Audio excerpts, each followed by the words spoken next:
साथियों, आज से हम रीट मुख्य परीक्षा 2022 के लिए मैथ्स का सिलेबस स्टार्ट कर रहे हैं।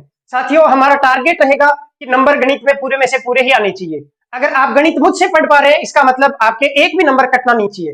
और आपको इस तरीके से गणित पढ़ाई जाएगी कि केवल आप एक क्लास लेके देखिए, उसके बाद में आप खुद जान जाएंगे। जिसने एक क्लास ली उसके बाद में मेरा रिकॉर्ड है कि वो क्लास छोड़ के बीच में जा नहीं सकता है। तो सबसे पहले शुरुआत करते हैं परिमेय और अपरिमेय संख्या से। देखो, परिमेय एवं अपरिमेय संख्याएं, अगर आपने कितनी भी परिमेय संख्याएं क्यों नहीं पढ़ रखी हो, अगर एक तरीका पढ़ लिया तो उसके बाद में परिमेय और अपरिमेय संख्या में कोई भी आपके डाउट नहीं रहेगा और कोई भी सवाल ऐसा नहीं होगा जो आपसे बन नहीं पा रहा हो। दोस्तों, इसमें आपको थ्योरेटिकल सवाल भी पूछा जाता है और न्यूमेरिकल सवाल भी पूछा जा सकता है। तो सबसे पहले हम जान लें कि परिमेय संख्या क्या होती है और अपरिमेय संख्या क्या होती है। तो सबसे पहले देखो, रटी रटाई परिभाषा जो आपके बोर्ड वाली किताबों में लिखी रहती है कि परिमेय संख्याएं वे संख्याएं जिनको आप P बट्टे Q के रूप में लिख सकते हैं, वे संख्याएं जिनको आप P बट्टे Q के रूप में लिखा जा सकता है, और जहां पे Q नॉट इक्वल टू 0 हो, ऐसी संख्याओं को परिमेय संख्याएं कहते हैं। उसके बाद में आपको मैं मेरी परिभाषा बताऊंगा और आपको दोनों ही परिभाषाएं याद रखनी है, क्योंकि यहां से थ्योरी का सवाल बन सकता है।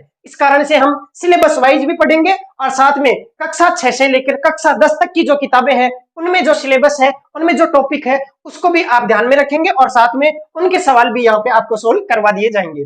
तो वे संख्याएं जिनको P बट्टे Q के रूप में लिखा जा सकता है, उनको परिमेय संख्या कहते हैं। और जहां पे Q नॉट इक्वल टू 0, सबने रट रखा है, सबको ये आता है, लेकिन समझा किसी ने नहीं। बहुत कम लोग जानते हैं कि Q नॉट इक्वल टू 0 क्यों है। तो दोस्तों, मैं बताता हूं मेरी परिभाषा। अगर आपने ये जान ली तो आपके कभी कोई दिक्कत आने ही वाली नहीं है। एक लिखता हूं परिमेय संख्या और दूसरी लिखता हूं अपरिमेय संख्या। परिमेय संख्या को आप ध्यान रखेंगे, वे संख्याएं जिनका मान होता है फिक्स, अर्थात जिनका निश्चित मान होता है। आप उनके बारे में जानते हैं कि इसका मान 100% यही है, मतलब 100% फिक्स है कि इसका मान तो यही होगा, उनको कहेंगे परिमेय संख्या। और जिनका मान फिक्स नहीं है उनको कहेंगे अपरिमेय संख्या, अर्थात वे संख्याएं जिनके मान का हमें पता ही नहीं है कि इसका मान है क्या, तो उन्हें हम कहेंगे अपरिमेय संख्या। अब समझाता हूं, देखो कैसे। मान लीजिए एक उदाहरण लेते हैं हम कि पाई, आपने एक उदाहरण लिया। अब पाई का जो मान है वो लगभग होता है 3.14, 3.14 ऐसे होता है। ये होता है इसका लगभग मान। इसका मतलब इसका एग्जैक्ट मान तो आज तक भी पता नहीं चला। तो इसका कोई फिक्स वैल्यू है क्या? नहीं है। क्यों? क्योंकि इसका जो पाई का जो वैल्यू है वो इस प्रकार से लिया गया है कि वर्त का क्षेत्रफल ज्ञात करने में हम इसकी मदद ले सकें। इसलिए पाई का कोई एग्जैक्ट वैल्यू आज तक पता नहीं चला है। अभी तक इसका मान फिक्स नहीं है, तो इसका मतलब कौन से वाले में रखेंगे? अपरिमेय वाले में रखेंगे। क्यों? क्योंकि पाई का मान फिक्स नहीं है। लेकिन दोस्तों ध्यान रखिए, अगर किसी ने लिख के दे दिया कि 22/7 क्या है, तो ध्यान रखना 22/7 है, तो यहाँ पे आप जानते हैं कि 22 एक फिक्स वैल्यू है। 22 का मतलब 22 ही होता है, न 21.9 होता है और ना 22.1 होता है। मतलब आपको कोई कहे कि मैं आपको 22 रुपए दूंगा, तो आप समझ जाएंगे कि वो मुझे 20 + 2 22 रुपए ही देने वाला है। ना 21 देगा, ना 21.9 देगा और ना 22.1 देगा। इसका मतलब इसका एक निश्चित मान है, फिक्स वैल्यू है। 22 के बारे में आप अच्छे से जानते हैं। इसी प्रकार से आप 7 के बारे में भी तो अच्छे से जानते हैं कि 7 भी एक फिक्स वैल्यू है। 7 क्या है? एक निश्चित संख्या है जिसका मान होता है 7.0000, मतलब फिक्स 7। इसका मतलब ये 22 भी फिक्स है, 7 भी फिक्स है। दोनों ही संख्या ऐसी है जो फिक्स है, आप इनके बारे में जानते हैं। तो इसका मतलब अगर कोई संख्या 22/7 लिखी है तो वो परिमेय संख्या कहलाएगी, क्योंकि इसका मान निश्चित होता है। अब जरा यहाँ पे आना, एक बार देखो, यहाँ पे Q नॉट इक्वल टू 0 क्यों लिखा हुआ है? क्यों लिखा जाता है किताबों में कि Q 0 नहीं होना चाहिए? क्यों लिखा जाता है आज समझेंगे। मान लीजिए P कोई भी संख्या है, जैसे आपने 9 लिख दिया अपनी मन मर्जी से, उसके बाद में आपने Q है वो एक बार के लिए 0 लिख दिया। अब जैसे ही किसी संख्या में 0 का भाग देंगे, अनंत बार भाग जाएगा। कितनी बार जाएगा? अनंत बार जाएगा। ऐसा क्यों होता है? अनंत बार क्यों जाता है समझो। देखो, किसी भी संख्या में भाग देने का मतलब होता है कि उसके टुकड़े करो, और कितनी साइज के टुकड़े करो। तो यहाँ पे जो लिखा रहता है इतनी साइज के टुकड़े करो, मतलब इससे ये जो, मान लीजिए आपके पास में कोई स्केल है, जैसे स्केल है या कोई प्लास्टिक का डंडा है। अब आपको इसके टुकड़े करने हैं किस साइज के? 0 साइज के। 0 साइज का मतलब हुआ कि आप इसके इतने टुकड़े कर दो, इतने टुकड़े कर दो कि समझ में भी ना आए कि कितने ज्यादा टुकड़े हो गए। मतलब इतनी साइज के टुकड़े कर दो कि आप समझ भी नहीं पा रहे कि वो साइज कितनी है, मतलब 0 साइज, कोई साइज नहीं, छोटी से छोटी साइज। तो आप ही बताओ इसके कितने टुकड़े होंगे। मान लीजिए इसके 2 टुकड़े करता हूं, तब तो आप पहचान पाओगे कि हाँ 2 टुकड़े हैं।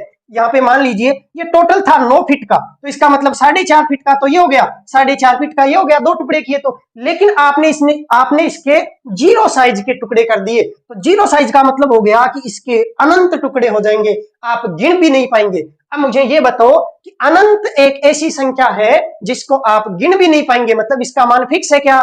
नहीं है। इसका मतलब ये किस में आएगा? फिर अपरिमेय संख्या में आएगा। इस कारण से यहाँ q नॉट इक्वल टू 0 रहता है। मतलब आप q को 0 नहीं लिख सकते, क्योंकि जैसे ही कोई संख्या p है उसमें आप 0 का भाग देंगे, उसका मान आ जाएगा अनंत, और अनंत है वो क्या होता है? फिक्स नहीं होता है, मतलब इसका मान फिक्स नहीं होता है। इस कारण से ये अपरिमेय हो जाता है, और यही कारण है कि यहाँ पे 0 का भाग आप नहीं दे सकते। तो फिर किसका भाग दे सकते हैं? तो आपके जो मर्जी उसका भाग दे दो, आधे का भाग दे दो, पाव का भाग दे दो, पौन का भाग दे दो, 1 का दे दो, सवा का भाग दे दो, किसी भी संख्या का भाग दे दो, लेकिन 0 का भाग नहीं दे सकते। क्यों नहीं दे सकते? क्योंकि 0 का भाग देने पे अनंत टुकड़े हो जाएंगे, और अनंत जो है वो अपरिभाषित है, उसका मान फिक्स नहीं होता है, और इस कारण से फिर वो परिमेय संख्या की परिभाषा नहीं बन पाती है। तो यहाँ पे आप समझ पाए होंगे कि परिभाषा ये क्यों है, क्योंकि इसी परिभाषा से मैंने ये निचोड़ निकाल लिया है कि परिभाषा जो है वो ये कह रही है कि वो संख्याएं जिनका मान फिक्स है, अर्थात आप p में किसी संख्या q का भाग दोगे तो यहाँ पे q आप 0 ले नहीं रहे, 0 के अलावा कुछ भी लेोगे तो ये भी एक निश्चित संख्या होगी और ये भी एक निश्चित संख्या होगी। इस कारण से ये फिक्स है, निश्चित का मतलब फिक्स, इस कारण से ये परिमेय संख्या की परिभाषा बन जाती है। अब परिभाषा तो है, ये समझना है ये कि वे संख्याएं जिनका मान होता है फिक्स कहलाएगी परिमेय संख्याएं। अब मैं एक उदाहरण लेता हूं, अगर मैं लिखूं √2, मैंने लिखा √2 मतलब √2, शॉर्ट भाषा में बोलेंगे √2 और पूरा होता है √2 मतलब √2, मतलब इस रूट के अंडर है ये, इसके नीचे है। इसका मतलब बताओ कि क्या इसका मान फिक्स है या इसका मान फिक्स नहीं है, कौन सा होगा इसमें? तो आपने पढ़ा होगा, बचपन से पढ़ते आ रहे हैं कि √2 का मान होता है 1.414। उसके बाद में न तो आप जानते हैं और ना मैं जानता हूं, न आपको जानने की जरूरत है ना मुझे जानने की जरूरत है। तो आप जानते हैं इसके बाद में क्या आएगा? कुछ भी आ जाएगा, अपनी मन मर्जी से कुछ भी लिखो, किसी को भी आप बता सकते हैं कि इसके बाद में 5 6 7 3 2 1 8 9 कुछ भी आएगा, 4 6 10 जो भी आपके मन करे वो लिख दो सही। इसका मतलब ये हुआ कि √2 का मान फिक्स नहीं है। आप बता ही नहीं पा रहे कि इसके बाद में क्या आएगा, आता रहेगा, आप भाग देते रहो और जब तक आप जिंदा हो तब तक भाग देते रहो, इसमें आगे से आगे इसका मान आता रहेगा। इसका मतलब ये कोई निश्चित मान है क्या? नहीं है, फिक्स नहीं है। इसका मतलब कौन से में रखेंगे? अपरिमेय संख्या में रखेंगे। अब देखना, देखो अगर मैं लिखता हूं √2 लेकिन साथ में एक निशान लगा देता हूं कोष्टक का और उसके ऊपर लिखता हूं स्क्वायर, मतलब √2 का स्क्वायर, ऐसे अगर मैं लिख देता हूं तो अब मुझे बताना कि ये कौन सा हो जाएगा। तो समझिए, देखो √2 और इसका करते हैं स्क्वायर, तो एक चीज का ध्यान रखना, अगर आप किसी संख्या का पहले रूट करते हैं फिर वापिस स्क्वायर करते हैं तो रूट से स्क्वायर कट जाता है। क्यों कटता है? क्योंकि घातांक का एक नियम होता है कि √2 का मतलब तो होता है 2 की घात 1/2 और आप इसका स्क्वायर कर रहे हैं, इसका मतलब इसकी घात 2। और घातांक के नियम के अनुसार जब घात की घात हो और कोष्टक का चिन्ह लगाया हो तो ये घातें आपस में गुणा हो जाती है। ये घातें जब आपस में गुणा होगी तो 2 की घात ये 1/2 और ये 2 गुणा होगा, तो 1/2 गुणा होगा 2 से, तो 2 से 2 कट जाएगा, आपके पास में बचेगा 1, मतलब ये बचेगा 2 की घात 1। इस कारण से 2 की घात 1 का मतलब होता है खुद 2, मतलब स्वयं 2, अर्थात किसी भी संख्या की घात 1 लिखी हो तो वो लिखो चाहे मत लिखो, कोई प्रभाव नहीं पड़ता है। तो आप √2 का स्क्वायर है उसको क्या लिख सकते हैं? 2 लिख सकते हैं। अब देखो यहाँ पे रूट दिख रहा है, आपको दिखने में तो रूट दिख रहा है, लेकिन इसके साथ में स्क्वायर है तो ये स्क्वायर इस रूट को हटा देगा और जैसे ही हटाएगा तो बचेगा क्या? 2 बचेगा। अब मुझे बताओ कि ये 2 फिक्स होता है या नहीं होता है? बिल्कुल होता है। अगर ये फिक्स है तो कौन से में रखेंगे? परिमेय संख्या में इसको रखेंगे। ऐसे ही अगर मैं लिखूं √3 तो इसको किस में रखेंगे? अगर √3 अकेला है तो किस में रखेंगे? इसमें रखेंगे। क्यों? क्योंकि √3 का मान भी निश्चित नहीं है। √3 बराबर क्या होता है? 1.732। उसके बाद में कुछ भी लिखो, कौन मना करने वाला है? तो 1.732, इसके बाद में आगे से आगे इसका मान चलता रहेगा चलता रहेगा, आप थक जाएंगे लेकिन ये नहीं थकेगा। इसका मतलब ये फिक्स है क्या? नहीं है। और फिक्स नहीं है तो कौन सा है? अपरिमेय। अब मैं इसी 3√3 को 3 गुणा कर दूं तो बताओ किस में आएगा?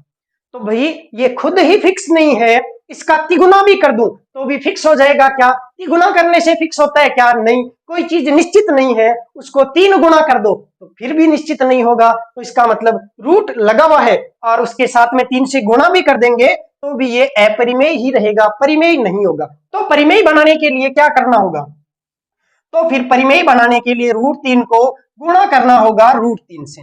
इसका मतलब 3√3 गुणा √3, ठीक है। बीच में आप डॉट का भी चिन्ह लगा सकते हैं, इसका मतलब भी गुणा होता है, या फिर आप गुणा का चिन्ह लगा दो या कुछ भी मत लगाओ। √3 फिर √3, तो ये दो बार आपस में गुणा होगा, तो √3 का स्क्वायर, स्क्वायर से रूट कटेगा और बचेगा 3, तब ये हो जाएगा फिक्स। आपको इस बात का ध्यान रखना है कि कैसे, जैसे अगर रूट का चिन्ह हट जाए तो उसका मान फिक्स आएगा और वो परिमेय संख्या हो जाएगी, और अगर रूट का मान हट नहीं रहा है, मतलब रूट का चिन्ह नहीं हट पा रहा है, रूट लगा हुआ रह जा रहा है, इसका मतलब वो अपरिमेय संख्या होगी।